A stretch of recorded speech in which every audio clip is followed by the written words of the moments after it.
Welcome to the Position Podcast. I am your host, Kimberly Knight, and I want to ask you a question. How are you planning for your business for the remainder of the year? If your answer involves that you're just trusting God and you have no strategic action to it, we need to talk. Because faith without works is dead, and that includes our strategic planning for your kingdom business. So today I'm going to start a two-part series on strategic planning for Christian entrepreneurs, and I am going to show you that the way that we have approached planning may not be giving us the outcomes that we expect or that we want. So let's take a look at Proverbs 20. It says that the plans of the diligent lead to profit as surely as as haste leads to poverty. So God expects us to be good stewards, and in being good stewards, we should plan strategically. Now, this isn't about lacking faith. This is really about stewarding well and in excellence what God has called us to do. Remember, my friends, that we are not just building businesses. No, we are building kingdom enterprises, and that requires strategic thinking and excellent stewardship. So for a moment, I want to dig into how my clients, which are corporations, nonprofits, and government agencies, how they plan versus how most small business owners plan. And I think you're going to see why, as this unfolds, that we're not getting the outcomes that we would like to see. So one of the things that multi-million-dollar entities do when approaching strategic plan that a lot of Christian entrepreneurs do not is that corporations plan with data and systems. Data and predetermined systems. So it's not fly by the seat of your pants or build it as you fly. They don't plan with emotion or according to circumstances.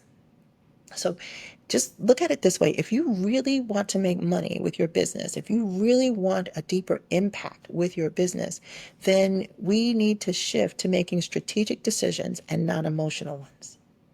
And that means learning to operate from predetermined priorities and not feelings or circumstances. That said, most corporations know their numbers and plan around concrete data and not how they feel that day. So I want to encourage us to not just get confused with, some of us say we're, air quotes, trusting God, but we're really just unprepared and calling it faith. And at best, that is assumption disguised as trying to be deep.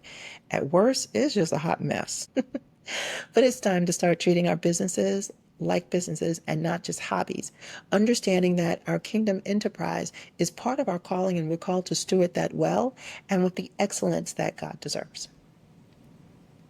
Also, keeping in mind that strategic planning is going to help you shift how you approach planning and decision making, right? Corporations invest in their training and growth before they need it. They invest in training at the level they expect to reach, not where they currently are. One of the things that you will note with corporations is that in-service training is very important, and they invest at the level that they intend to reach. It is one of the things that I have now incorporated into my business, and I am seeing myself move ahead by leaps and bounds once I started doing that. I cover that more in the episode that shares how I made more money in a year than I ever had before. To leave in the show notes a link to that episode. You should go back and listen to that one because there's a lot of good stuff in there. Okay. Now, in addition to investing in training at the level they want to attain, corporations also have contingency plans mapped out before they need them. Now, what's a contingency plan? They have plan A, plan B, plan C, sometimes plan G, H, I.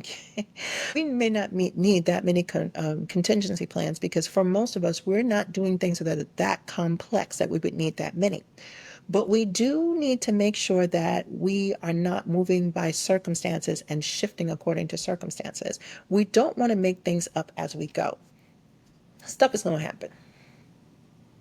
Right? The Bible says that it rains on the just and the unjust. So let's have some umbrellas.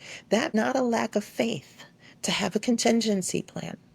It's not a lack of faith to say, well, if XYZ doesn't go the way I wanted to, I'll move in this direction. I consider that a good level of stewardship. That's just another level of really good stewardship. Here's the thing.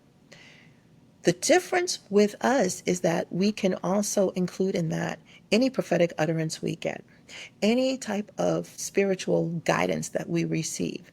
Because I am telling you, stuff is going to happen. That is just the nature of life. Life is life, but God is still God.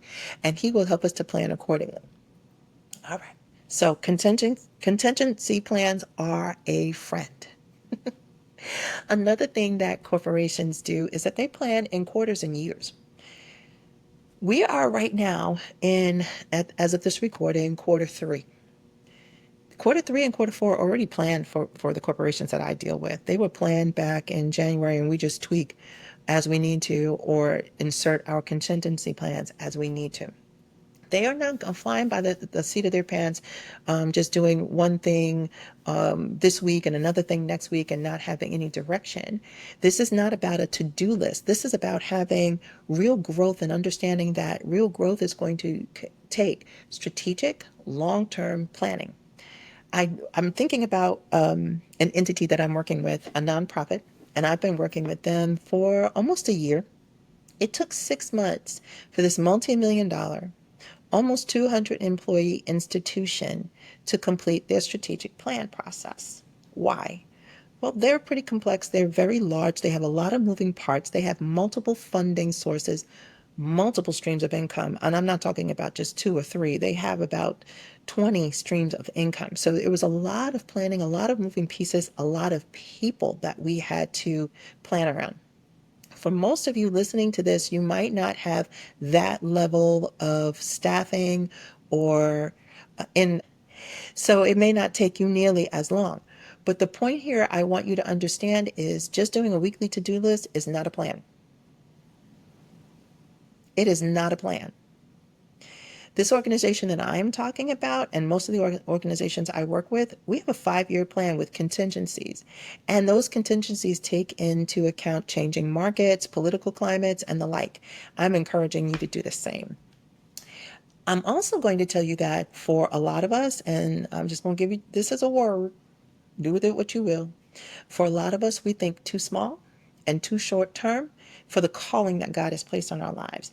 Some of us are called to do very big things, and until we learn to stretch and think longer term and to cooperate with the vision, we're not going to see it come to pass. This is not magic.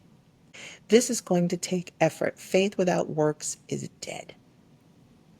So that said, you know we have a kingdom advantage, right? And there's no way I was going to close this episode without talking about our kingdom advantage as entrepreneurs. We have an advantage that secular businesses just don't have, my friends. They just don't have it. We serve a God who knows the end from the beginning. Nothing takes him by surprise. Absolutely nothing. And we have access to the same divine wisdom that the world does not. So as we seek God's guidance in our strategic planning, we can actually build for eternal impact and not just profit. Any business entity that you have right now is actually God calling you to solve a problem or meet a need for someone else. And in turn, they give you revenue. So you're called to meet the need, and you meet the need for that person. And in exchange, that person meets your need, which is revenue, right? It's a great exchange. And so, but, hear me out. Our businesses aren't just about making money. They're also about kingdom advancement. So God is right in the midst of that. We have a higher purpose that drives our planning. We have a higher purpose that drives our decision making and even our revenue and how we utilize that. And remembering that our businesses are the answers to someone else's prayers and petitions really will give us a strategic advantage and access to information, wisdom, knowledge, and understanding that we normally wouldn't have. We also have supernatural provision that is available to us.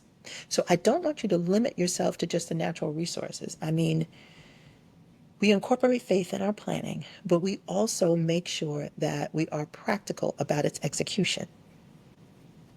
We can plan like corporations, but we can also have Holy Spirit's agenda. And that means that money is not our only goal, but strategic planning is going to lead to greater kingdom impact and money and revenue. And having these advantages doesn't mean that we sit back and do nothing. It means that we plan strategically and seek God's guidance in that planning and in the execution of same. It's one thing to plan, it's another thing to execute. We'll talk about that in another episode. But we also have to make so in my next episode, I am going to walk you through some of the framework, some of the process that I actually use with these larger organizations so that you can begin to get an idea of how to plan for your business.